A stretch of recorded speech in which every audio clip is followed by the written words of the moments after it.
भैया सामने आई शक्ति को का सही रूप कैसे पहचाने कि वो सकारात्मकता है या ये तो आपकी दृष्टि के ऊपर ही है, आप किस तरीके से लेते हो। कई बार देवदूत पहचानने में मेरे को भी गलती हो जाती है, बहुत सारी देवियों का नाम हमें भी नहीं पता होती अप्सरा जैसी लगती, दुर्गा माता जैसी है, तो आप रंग रूप से पहचान सकते हैं। और कई बार ये ध्यान में जाते जाते या देखते देखते समझ आने लगता है कौन सी देवी है, किस प्रकार का ये काम करेंगी। कई बार तो आके सामने से ही बता देती है, बस आपके मन की बात है, आप किस प्रकार से उन्हें पहचानते हैं।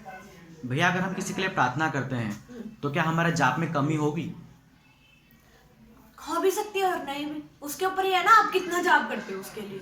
अगर ज्यादा कर देते हो तो थोड़ा बहुत तो जाप जाएगा ही, क्योंकि आप अपना अंश मान के सामने वाले के लिए जप कर रहे हैं। बाकी अगर नहीं करोगे तो जप वैसे की वैसे ही रहेगा और सामने वाले को आराम भी हो जाएगा। भैया सिद्धियाँ, ओरा, शरीर ये सब कहाँ रहते हैं बॉडी? ओरा शरीर के बाहर रहता है, सिद्धियां उल्टी तरफ खड़ी होती हैं, ठीक है। और क्या पूछा था, सिद्धियां, ओरा और शरीर जो अपना मेन शरीर है, जो शरीर के 3 परत होते हैं ना, स्थूल, सूक्ष्म और आत्मा। तो आत्मा तो परमात्मा के साथ जुड़ी रहती है सदा के लिए, वो बचपन से ही, गर्भ से ही, पिछले जन्मों से जुड़ी रहती है, ठीक है। स्थूल और सूक्ष्म, स्थूल जो ये है शरीर जिससे हम खाते पीते, जो मेरे पास नहीं है वो स्थूल, जिसमें आप खाते पीते, सोते उठते बैठते, स्वादिष्ट चीजें खाते हैं, वो सारी चीजें, ठीक है, दुनिया के भोग भोगते हैं, वो स्थूल हो गया।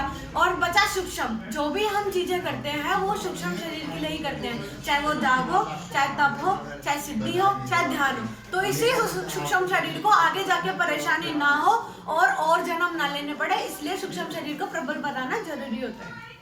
भैया जैसे कहते हैं कि सभी चक्रों पे देवी देवता स्थान उनका हाँ, है, हाँ। लेकिन फिर भी इंसान अलग मार्ग पे क्यों चला जाता है? क्योंकि उसके बीच में ना मन मटका देता है उसको।